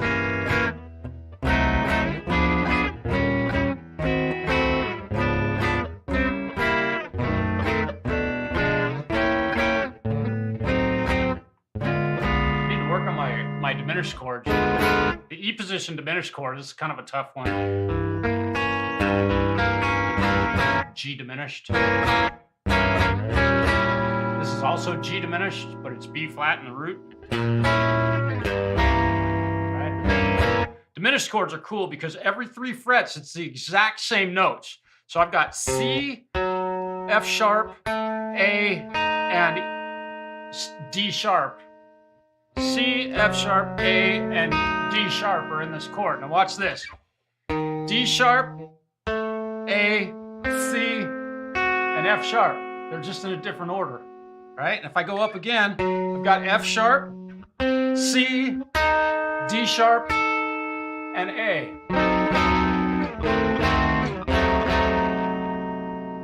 So confusing. So technically, that's C diminished, that's C diminished, that's C diminished, that's C diminished, C diminished. It's kind of fun. And another way to play a diminished chord with your root note being on the D string, it's like you have your pointer finger and your ring finger 1 string apart on the same fret, and then that's the D string and the B string, and then on the G string and the high E string, it's the same shape, where your ring finger and your pinky, your ring finger on the G string, pinky on the high E string, and you've got the shape of your hand. It's kind of like this. I don't know if we can see that very well, but really strange sounding chord, but the same is true.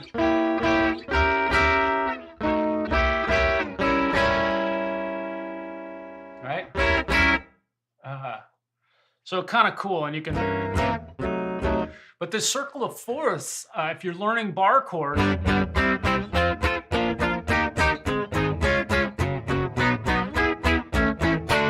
great way to practice them is to use your metronome, which you should always practice with a metronome. But I'll turn mine on.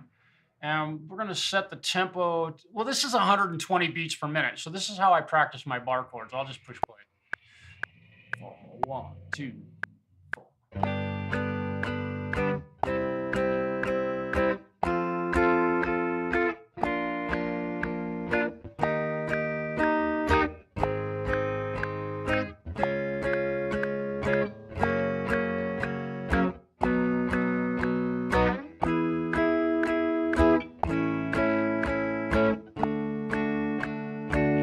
So we practiced that at 120 beats per minute. So now I'm going to move it up to 124 beats per minute.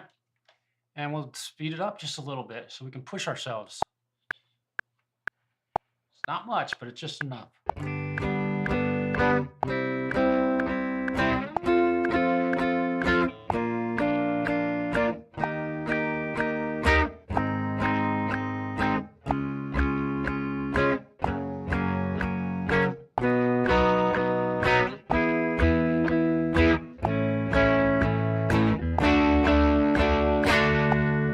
You want to play them slow and clean before you play them fast and sloppy.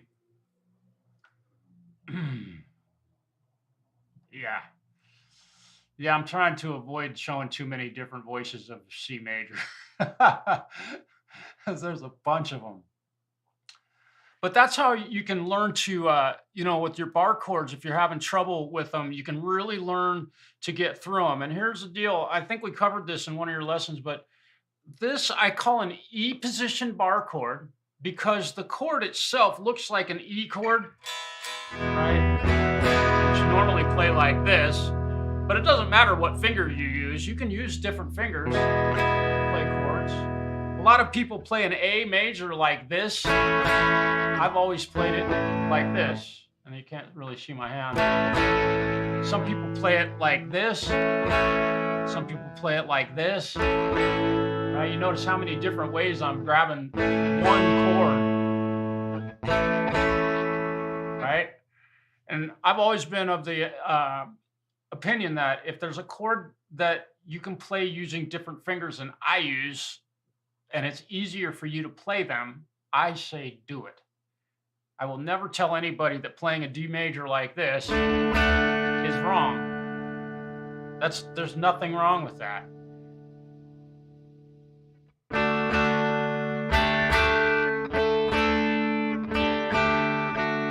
Right? So, E position bar chord. Your root note's on the E string. So this is G, E position. This is G sharp, E position. Same chord. This is A sharp or B flat.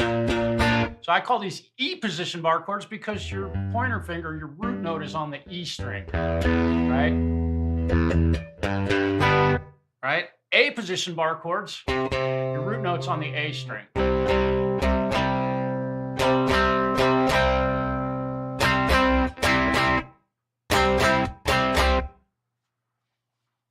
That's how I teach bar chords, E position and A position.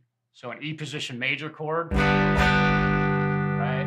An A position major chord, an E position minor chord, happens to be named G minor, and then an A position minor chord, happens to be C minor, right?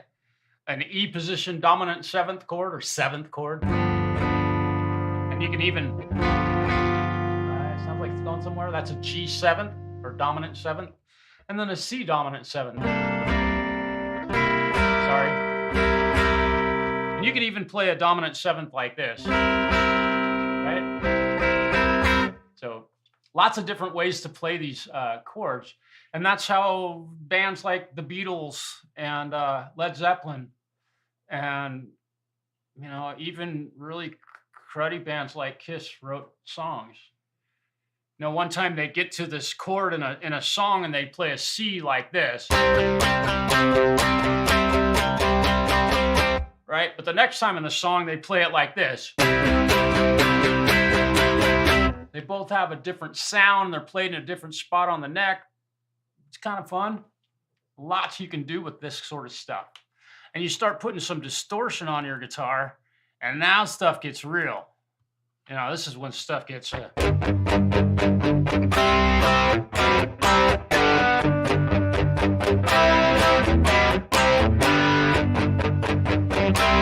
That's a terrible guitar sound. I'm not a fan of that at all. This might be better.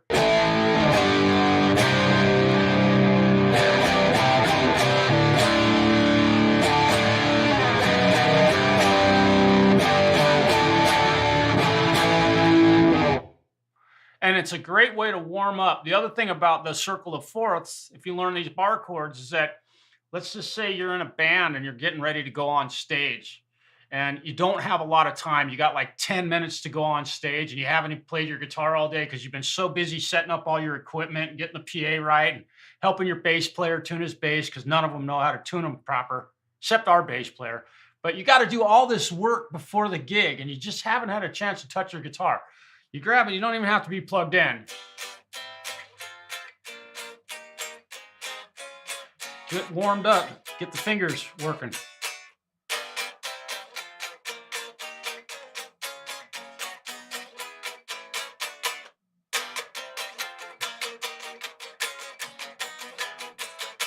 Get warmed up.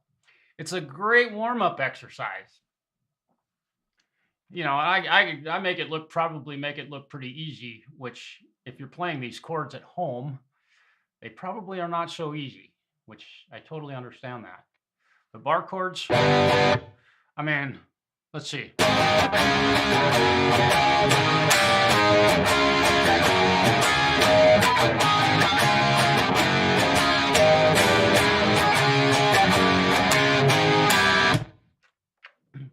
If you don't know bar chords, you can't play that song.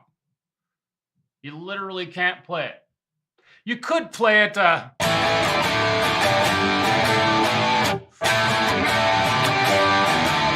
You can play it using cowboy chords, but then you're not playing it in the right key.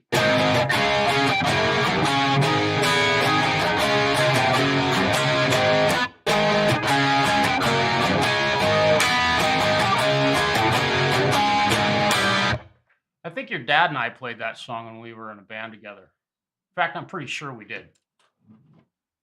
We may never have played it live, but we tried.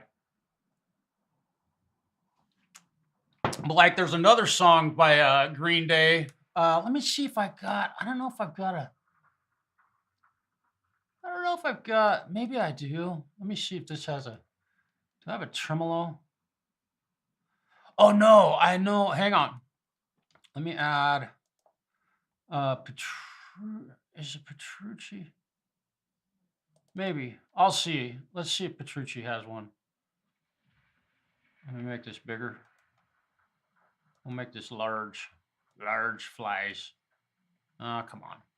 Let's make it medium. Just because. All right. I think this one. Does this have a tremolo? Maybe the Vibe. It doesn't have a tremolo, but this might be a little bit like a tremolo. Let me. Oops. I got my glasses. Okay. Yeah, that's more like it.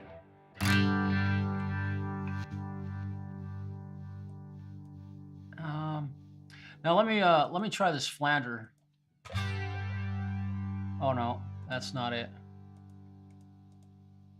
Let's try this chord.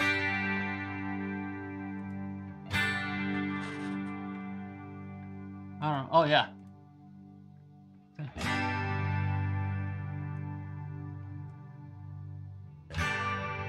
Nah, that doesn't work.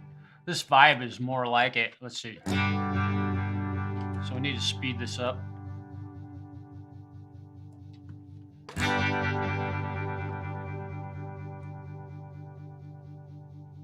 You'll probably recognize this song, right?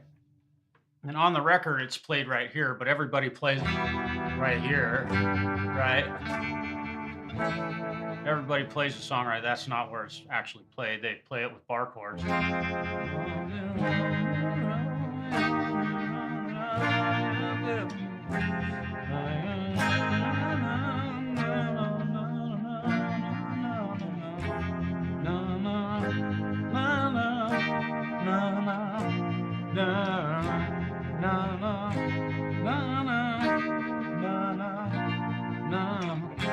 Right? You recognize that song? Probably. You probably heard it before. But if you don't know bar chords, you can't play songs like that properly. You know, you have to switch them to open chords. So I think it's important to start learning bar chords as early as you can. Because there's so many songs that you can play using bar chords that you otherwise you couldn't play them. There's another song. Let me get this. And there's so many.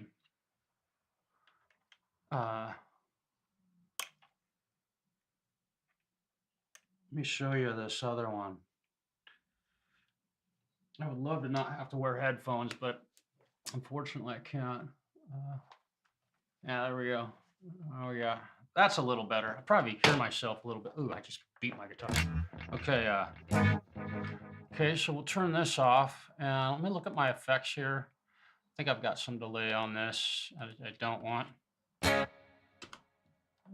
okay, that's pretty good. So this amp is not very loud.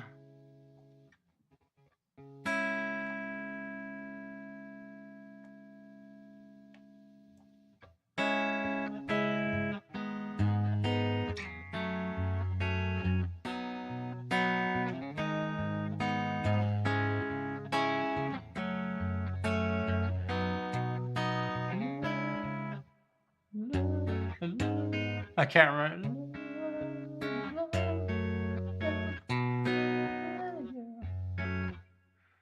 Can't play that song unless you know bar chords. You know that song. I'm sure you do. Like a Stone from Audio Slave. Yep. Yeah, we used to. Yeah, I remember we played that song. That was so fun. That whole.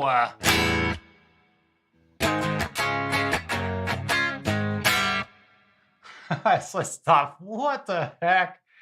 Wow. Boulevard of Broken Dreams. Yep.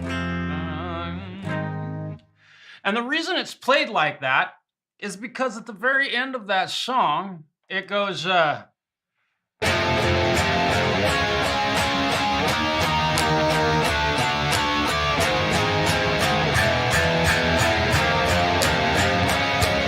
If you're playing it in E, you can't hit. It would be wrong.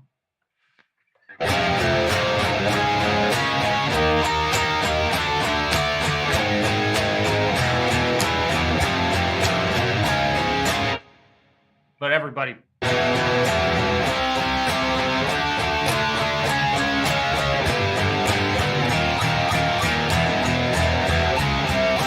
Yeah, you can do it. Brain stew is about the oh yeah, no kidding. That is a great one. Yeah, and I was learning, bar chords, and when I was probably 8, 9, 10 years old when I first um hey Preston, have a good band practice, brother. Yeah, Brain Stew, there's another bar chord song. Let's see. Having trouble trying to. Let's see. Yeah, it's A.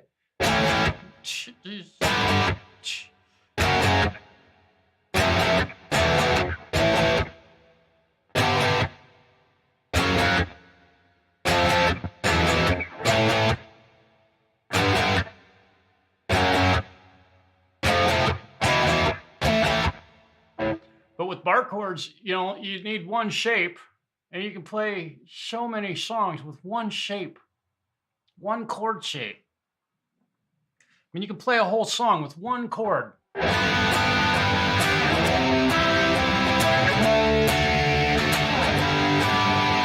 I need to know is that shape, or two shapes.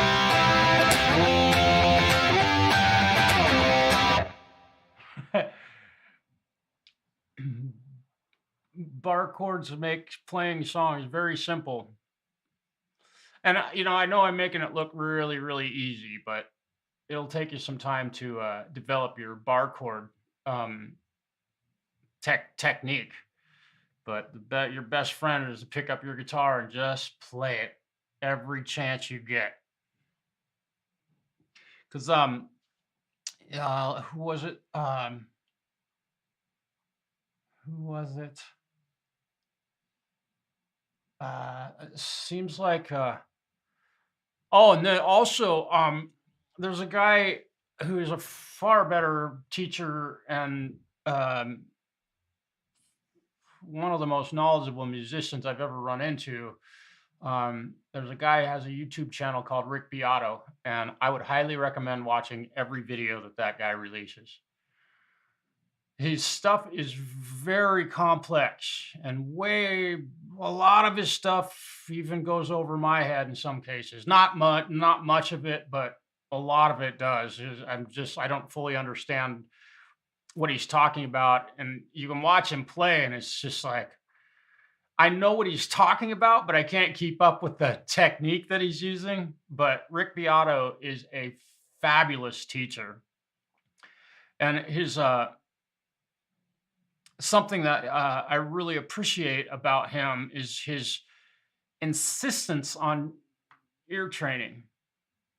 And what a lot of guitar players I don't think realize is how important it is to train your ear. It's like a weightlifter. You've seen bodybuilders and they got these huge arms, right? And the only way they got them was by eating right and exercising.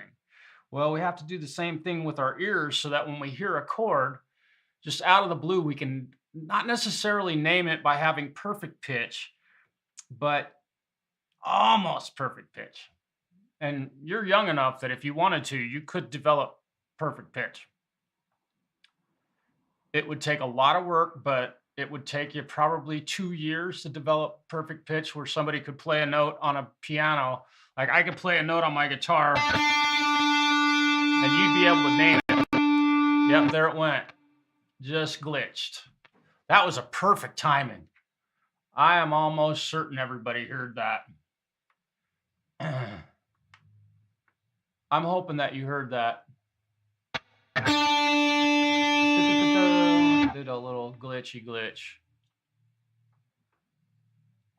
Anyway, yeah, Tim Pierce is another one. But the thing about Rick Beato is that it's almost every his his his intention on teaching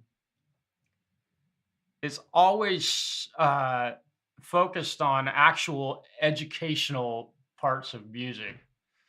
Yeah, yeah. So it's not yeah, axioms. That's a great piece of advice in there. It helps your ear to sing the chord when you play it. Yeah, and uh, so yeah, this thing isn't. It's definitely still. It's ultimately a hunk of shit to me because if it did that, which it did yesterday, but I can still use it. It's working all right, but it'll do that. I don't know until I put a bullet through it or just take it out and throw it in the dumpster where it really belongs. Because I could be doing this on my other computer and not have that stuff happening. And everything that I'm doing right now would be fine. But I don't know if I could have all these. Yeah, and they're glitched again, right? It's the moment I move my mouse after it sat for a little while, and it goes in phases where it'll do it quite often. And this is again, this is for Justin because he's been helping me and in ways I cannot express. He and Mark Tanner have been helping me be a whiny ass for the last several days, but uh, I think we've come to a point in the road where uh, we've reached the end of fixing anything. That I think we all understand that the machine that I have is broken. Uh, a lute? No, it's actually beetleback mandolin. We call it a beetleback, is what I call them. They got a big bubble on the back of them. They're not very popular, but it definitely looks like a lute. And I think that I think originally they made them out of vegetable skins that they would dry. I'm not sure. That one,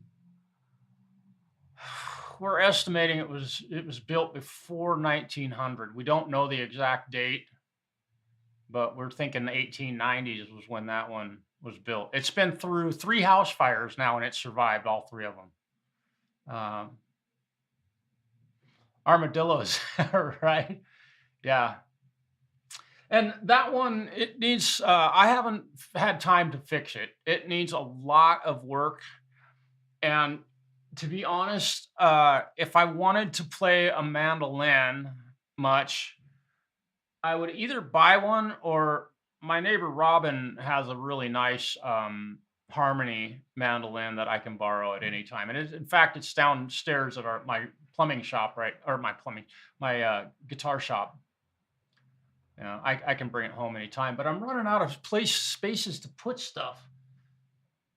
I'm gonna have to I got like 4 other guitars that I love, 5 other guitars that I'd love to get on that wall back there. But what I'm gonna have to do is stagger them. I just haven't arranged the wall properly yet. And I definitely got some work to do on that. Um, let me let me open up. Let me open up another. What was that? That was interesting. The moment I opened that website, I just heard this. Might have been a car driving down the street. I'm gonna try and play along with another backing track. Let me see what this. So this is. Let me.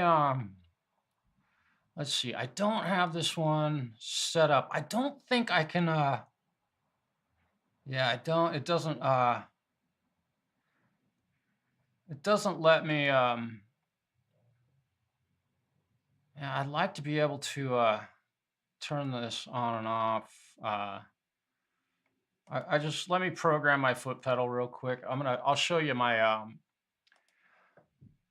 I'm gonna program this foot pedal again. It's pretty easy to do. So now I can turn the delay, I think, on and off. Yeah, see the delay on and off. And then I think I can let's see if I I have to go to my actions and go to tap tempo, and that's CC2, and I think I need to run that, and I go close. Now if I tap number 2, yeah, my tempo's, yeah, so you can see the tempo change.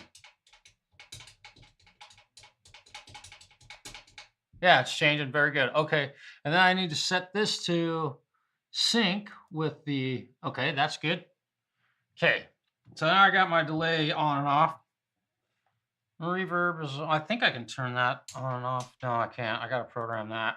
Let me program it. I want to be able to turn some effects on and off while I'm doing this.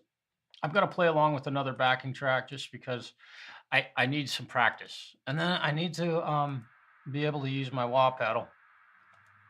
So as you can see, it doesn't take much to program this thing. And we'll make that toggle. Hit OK. And then, what is this? Oh, yeah. Okay. Wow. Okay. So we want to learn that. And I'll just step on my wah pedal. And there we go. And now I can use my wah pedal. All right. So I got.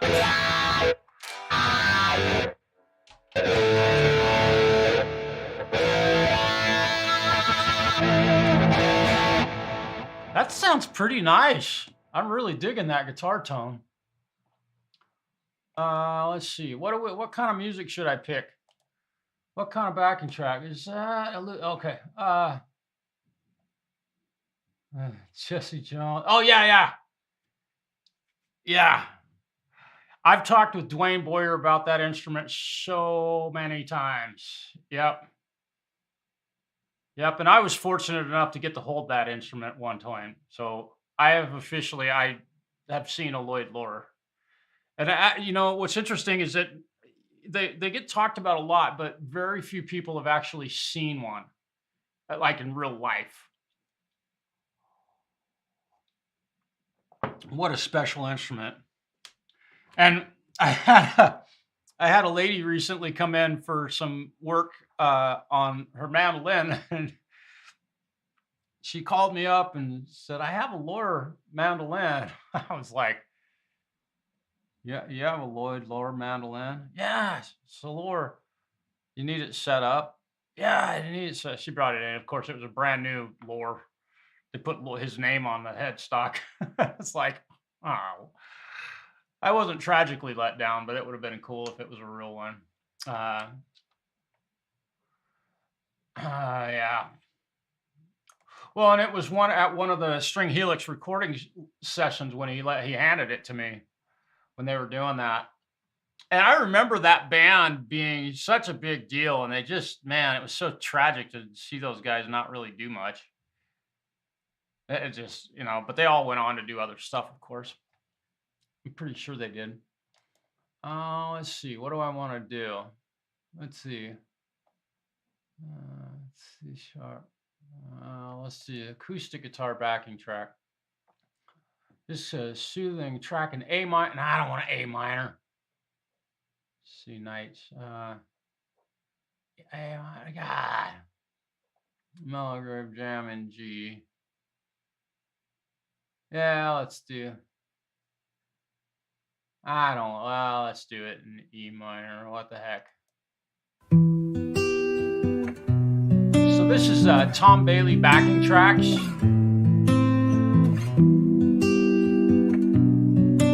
Okay.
Same track over and over and over and over and over and over again. Yeah. Well, seems like my I gave this thing a good test. Tried to help some folks with some things that I think people could use some help with in their live streams or their use of effects before and after your recording, printing your recordings. And I think I tested this computer out and figured out that it's still a piece of shit. Um, it does stuff that if it did anything else, it would be fine. But the fact that it does this, this computer is almost literally useless to me. So it doesn't seem that the manufacturer cared enough to do anything about it because there are literally thousands upon thousands of people that have this problem with this machine and they don't fix it and they don't offer anyone any help to fix it. And I kind of looking at it like I'm going to rant here for a moment. I'm looking at it like what Quad Cortex did with the Neural DSP, where they told everybody that they'd be able to use their plugins that they bought and put on their computer with their foot pedal that they paid $2,500 for. And they realized that they told people they could do that, but they can't, and they're never going to solve it. It's not going to get fixed. So that's what's happened with this machine. They made a machine that has a problem that they can't fix, and so they're giving people their money back. So that's probably a good policy. Terrible policy to sell a machine like that, but um, they should have just like sent everybody a new machine that works. The same idea of a machine that would have been a much better policy. It's not like that would have broke that company. They're ultra rich. When I say ultra rich, they're worth hundreds of billions of dollars. So it's like giving 20,000 people a new computer because that's about how many people bought the thing. But there are thousands of those that have this problem. I'm sure a few of them probably worked okay, but even somebody that worked for that company for 20 plus years can't fix mine. So anyway, there's my rant. We'll finish things off like that today. All right. Let's see. I think I'm about ready to get out of here. So I hope you all have a really great day. And I'm really glad this Canon camera is working pretty good. It's got a dead cell on it, I think. Let's see. Is it still? Yep, it's still there. So I'm going to try and fix that in the meantime because I just saw something about fixing that. So here we go. Off to fix more stuff. Never forget who you're messing with.